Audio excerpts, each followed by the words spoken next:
Hey, it's 4:20. Let's get high.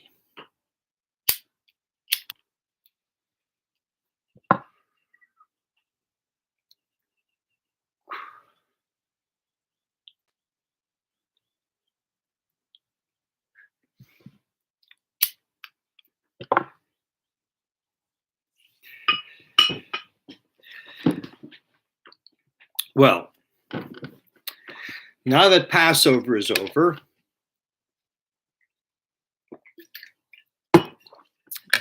Passover, it comes from the word Pesach, and Pesach means to skip. That's what God did, skipped over the houses of the Jewish people, and as a result, we skipped out of bondage. And bondage doesn't just mean one who is enslaved.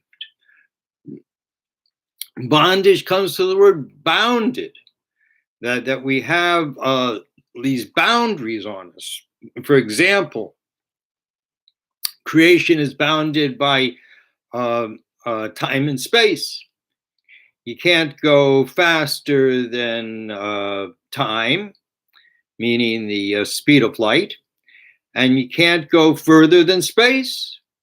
And people wonder, what was there before time, and what is beyond space? and this can be actually answered by the Zohar, that because creation was formed from engraving. So as soon as space was engraved, so time became a function. It's a function of space. How anything that moves within space is measured by time. Time is the measurement of movement through space. and so that's a boundary. And here on here on the earth, we also have boundaries. We're bounded to the earth by the sea and by the air, that we can't, we're bounded by the earth, so we make boats, so we can go beyond the boundary. We make planes and rocket ships so we can go beyond the boundary. But we can't, in a sense, go very far. This is our home, planet Earth. And we are the first of 7 planets, from Earth to Pluto, all of which have moons. The Sun, the Mercury, and Venus, the 3 inner planets, do not have moons. The moons are a sign of life, spiritual life. Physical life is only here on this planet, and we're only here for a short amount of time before we lose our corporeality and ascend back into heaven like a drop of water seeking the sea. And because Earth, we all know, is made of 4 elements: earth, air, water, and fire. But heaven is only made of 3. Wind,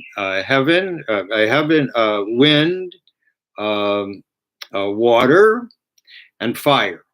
And that's why in Hebrew it's called Shemayim, from the 2 words Sa Mayim, that it holds Mayim. And also you can make from it Eish Mayim, that there's fire and water, and the air is in between, governing the balance. God created everything in a very beautiful way, corresponding to the the 4-letter name of God, Yud He Vav He, of which we don't know the pronunciation. So we say Adonai Elohim. In the same way, in the Quran, they do not know the pronunciation of God's name. And so they say Allah, which means high. Adonai means master, and Allah means high. Same in Hebrew. And then both of them follow that with Elohim. Elohim is a very known name, because when Moshe comes to Paro to tell him to let the Jewish people go out of slavery, go out of boundary, because we were going up into the heavens. And he said, who told you this? Said to Moshe, who told you this? And Moshe said, Yud Hey Vav Hey.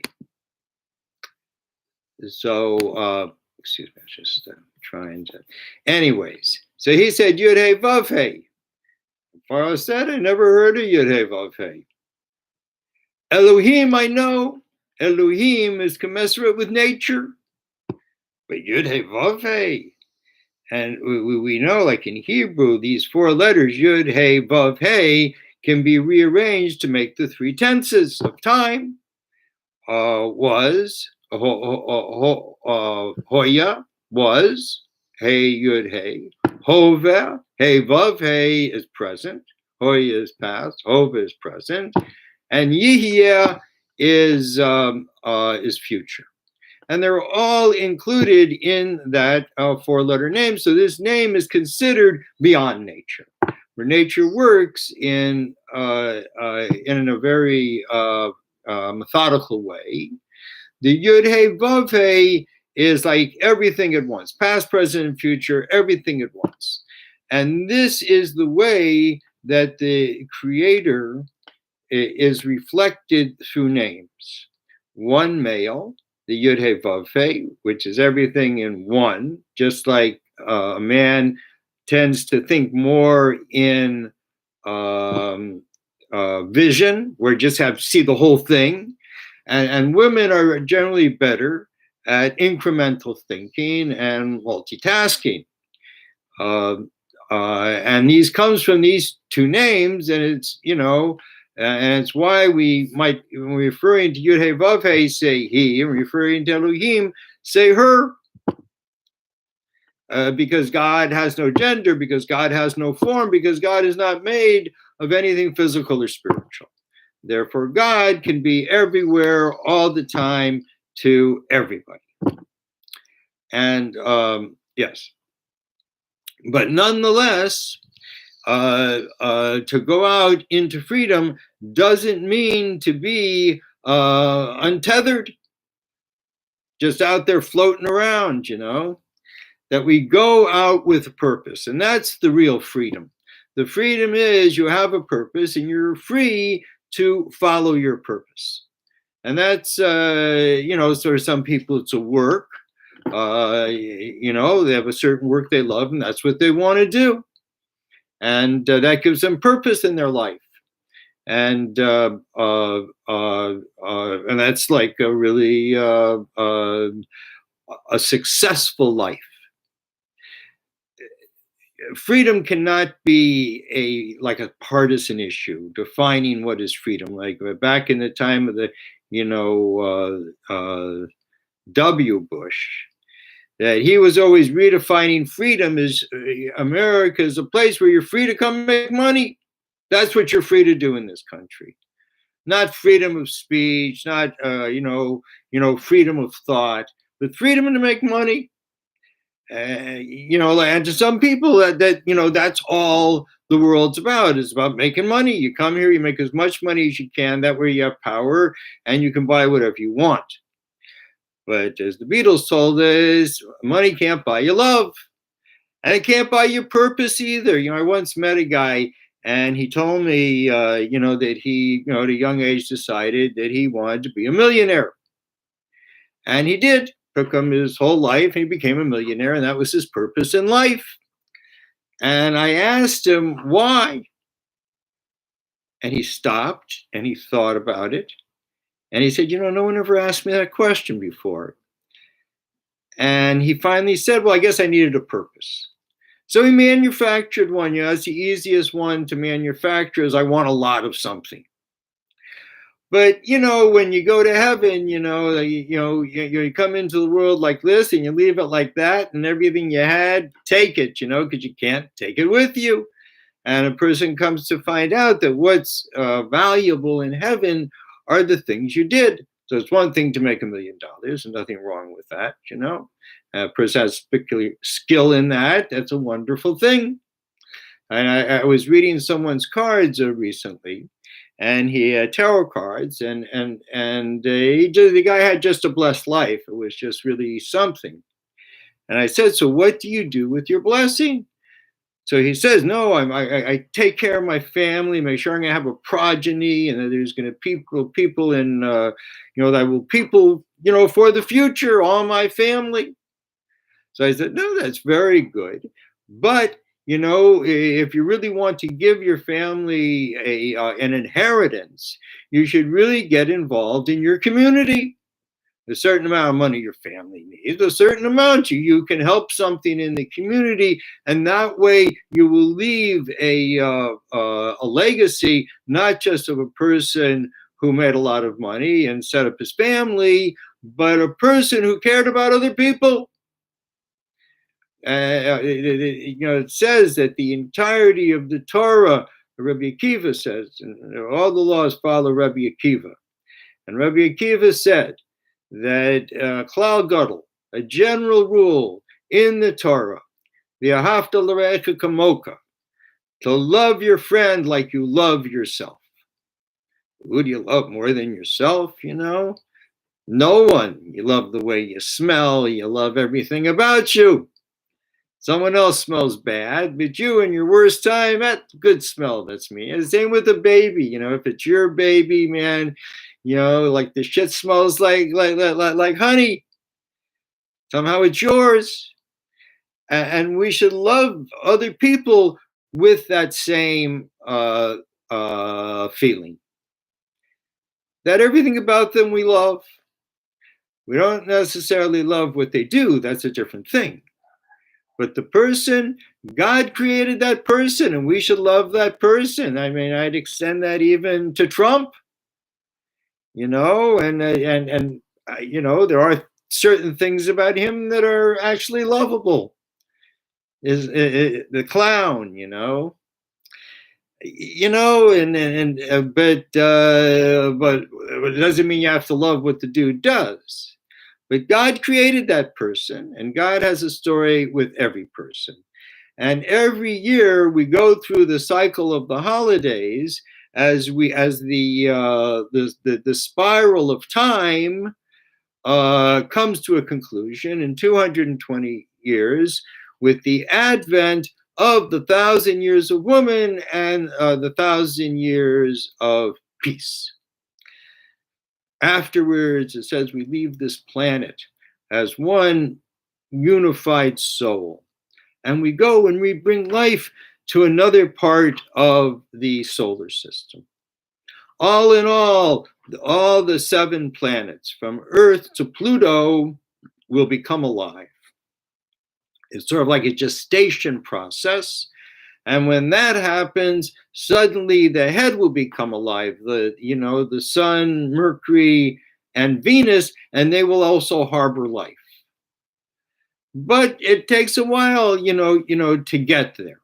And one of the things that helps us to get there is during this time that some people know it is Shavuot, meaning weeks. We're based on the word Sheva, 7. And there are 7 weeks corresponding to these 7 outer planets, which correspond to the 7 midot known as Zera Anpin, small faces, and Malkut, royalty. Why are these first 6 called Zera Anpin, small faces? Because beyond intellect is Erech Anpin, the big faces. And there's 2 big faces. One is pleasure and one is will. And their power is so strong. It's like sort of, other than the hands, the body is not particularly expressive. All the expression is in the face. That's one of the things that's very hard with the mask, is you can't really talk to people because you can't see their expression. You have to look into their eyes. And even then, but the face is what, shows expression. And the greatest expression of the human being that we see in every part of the body is pleasure and will. There's no part of the body that doesn't give us pleasure. Just to touch it, just to, the whole body is a pleasure machine. And will, you don't have to wait, so, it's funny when you see a child, it's not so funny, I guess, when you see a child like get a shot, you have to take a child to get a shot. And they haven't found out that going to the doctor yet hurts. And they're real happy and stuff. And the doctor sticks the needle into the child. And the child, hey, that's cool. And it takes a while, I don't know, 10 seconds or so. And all of a sudden the child screams because it took that much time, because the child's so small, and not small, but so new, that these pathways haven't been bridged yet. And suddenly this pathway of pain is bridged and he screams, but it takes time.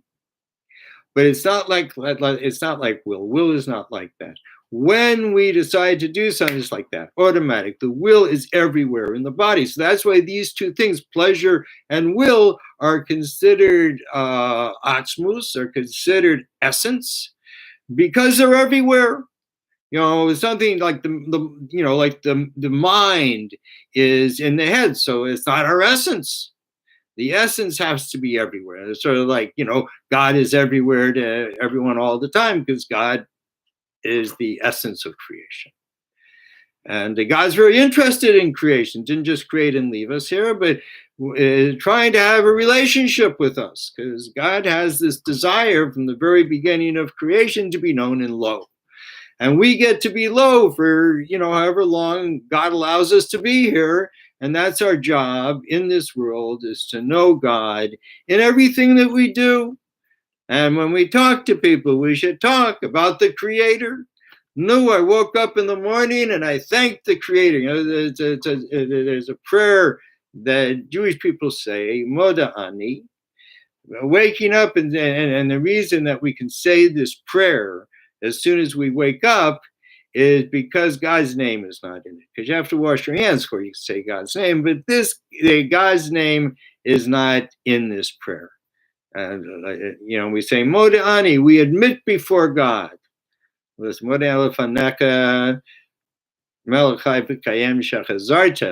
king, the king of all kings, Shechazarta be, who returned to me. Shechazarti be, Nishmati, my soul, Bechemla, with kindness. Amunat,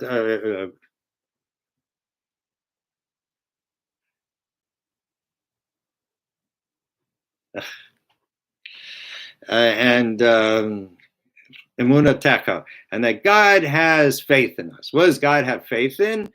God has faith that we're going to go out there and do something good and include God in it. But even it says that the thief on the brink of entering in at the breach, prays to God, it should be successful, even though God said, don't steal. But the guy's including God in it. God, he knows that God's here, and for whatever reason, he has to be a thief. And I think we've all done that stuff with God. I know I shouldn't be doing this, but God, I'm going to do it.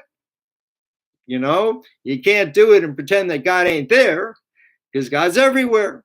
So this is called Yirah Shamayim, the fear of heaven. Fear of heaven means, because Yirah can make from the word Yirah, fear, Riyah, sight. And when you see something, you're afraid of it. You can talk about a snake when you see one. At least I get like that, because, seeing is fearing. And that's what we're supposed to do. We're supposed to see God everywhere, and we should have a certain amount of fear, not to do certain things. If we got to do it, at least do it in front of God. Don't pretend God ain't there. Don't watch me. It's ridiculous, and it gives us a sense to be able to try to figure out our lives and what we're doing before God. And it is very important, because when we die and go to the next world, that the worst part of dying and going to the next world is embarrassment. So it's better to be embarrassed in this world than the next world, I'll tell you that much. All right. So I spent a lot of time in this Hakdama, in this preface. But I wanted to speak about this week in the 7 weeks. The first week was the week of Chesed, of kindness, and kindness is giving, and kindness is depicted in the in the right arm. And that's why we generally, when we meet someone, maybe not so much these days, but we want to put out our right arm. Someone puts out their left arm, it's weird. We put out our right arm. It's just like the normal thing to do. Most people are right-handed, but there are some people who are left-handed. And the left hand, the week that we've started now, is the hand of Gevurah, of strength. So, and we might think, like when you fight, if you're right-handed, you jab with your left hand because your right hand is the strongest. But it's only the strongest because that's the one that you do everything with. But truly, the left hand is the stronger. The right hand arm, the reason why the right arm, appears stronger is because chesed, kindness, is an overt thing. And so like man comes from chesed. That's why you always, man wants to give. It says if it wasn't for a man's woman, he'd give away everything he had, because it's a pleasure for a man to give. On the other hand, the left side is the feminine side, which really, truly is the stronger side. We see women live longer. We see that women are more internally strong, where men are more externally strong, and always the internal, is greater than the external. Sort of like an iceberg, that whatever you see of it, there's a lot more down below. And also because strength comes from going in. Well, I think the strength goes from coming out. See how hard you can hit the guy. But that is all dependent upon how far you can go in. As we see that when we want to pick something up, that we have to contract. And contraction is absolutely a feminine attribute. As we see, that's how a woman gives birth, is through a series of contractions. And the light coming into creation also went through those series of contractions, which is called, I think, Nukva Gadol, the great woman, the great feminine, that was the receptacle for all the light. And that's why the human being is made in the same way, male and female, and woman's desire is to receive, is to go in. And so that's why man's desire to go out and woman's desire to go in find a mate. And both of them get satisfied. And that's how God created creation, and that's how God created the human being. And yet we see that Gevurah, both Chesed and Gevurah can be used in a wrong way. And some people are just really kind all the time. That's who they are, kind in the sense of giving. They're just giving and giving. If they get angry, they'll give you that too. In the same way, they won't know how to hold back. In the same way that a kind person, it's hard for them to hold back. You need this? Here, I'll give it to you. You want my shirt? Here, I'll give it to you. Because that's what kindness does. but Gevurah knows how to hold back. And holding back is so important because that's the only way that truly, that's how you have freedom of choice. Like, even though, we're supposed to give to poor people, you don't have to give to every poor person. You can say that one, for whatever, I don't like the guy, he's too dirty. So, but you have to give to someone. You're allowed to choose who to give. In truth, anyone that puts out their hand, we should give to. But even if you give a little bit. But if you give something, it's not right. Someone should put out their hand and we walk by. God might see it. When we put out our hand, God may walk by also. And these are all parts of the story that all of us will take into heaven with us, who we walked by and who we stopped and gave something to and spoke to it as a sign of kindness. And this person is in Gevurah. Everything has been taken away. He's just like this shell of a person, and we want to give to him. And kindness should give to Gevurah. That the third and fourth letter of the Hebrew alphabet is Gimel Dalet. So the Gimel means Gemul, to give kindness, and Dalet means poor. So the Gimel is always giving to the Dalet. And they have a good relationship. Been together for a long time. Anyways, but Gevurah obviously has its bad side, that it hurts and it kills and it does, it can be greedy. So these are the days that we should fix our Gevurah. And today, which is Chesed Sheva Gevurah, the kindness of Gevurah. And here's a good example of what the kindness of severity is. That, we obviously need rain to survive. Otherwise, we're all going to have to live by a river, and without rain, those are going to dry up also. So we have to have rain. And why? Because we need a certain amount of water. And water is kindness. No question about it. Everything grows from water. Life, pleasure, all comes from water.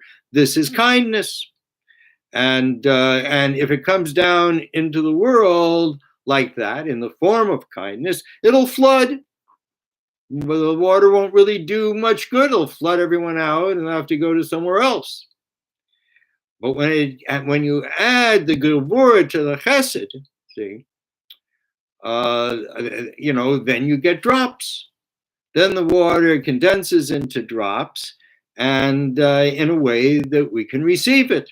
So we see that Gevurah is very important, and the Chesed is very important, and the balance we have between them is very important because they are the two opposites. Which I should also say that because it has to do with the 7 outer planets, that Chesed, which is a kindness, its color is blue, and Gevurah, which is severity, its color is red. And we find this in the first 2 of the 7 planets, that the Earth is blue, actually blue and white. They're both signs of kindness, and Mars is red.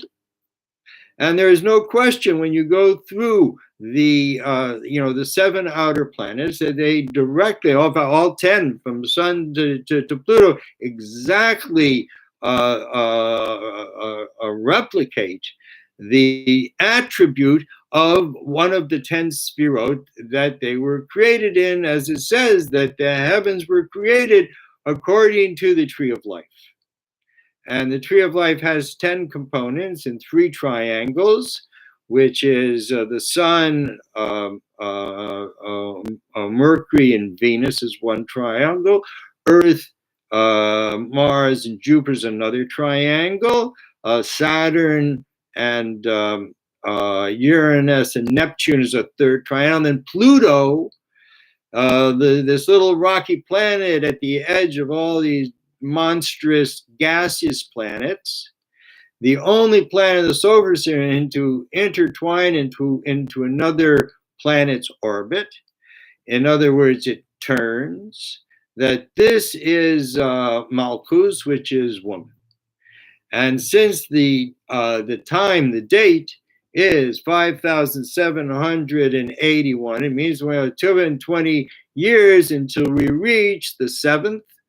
I mean, beginning the seventh year at the year 6,000, beginning the 1,000 years of woman and in peace, which is related to Pluto, which is speech, and therefore has 5 moons corresponding to the 5 parts of the throat, of the mouth that produce speech: the throat, the palate, the tongue, the teeth, and the lips, which also correspond to the 5 letters in the Hebrew alphabet, which, when written at the end of the word, are written differently, called mana netzbach. Mem, nun, mana tzadik, pei, chuf. So there you go. All right, it's been nice being high with everyone. Please send me your questions. I'll try to attend to them as best I can. Have a wonderful week. Thank you for listening to my little broadcast. And I really appreciated having people to share this knowledge with. All right. See you later, man.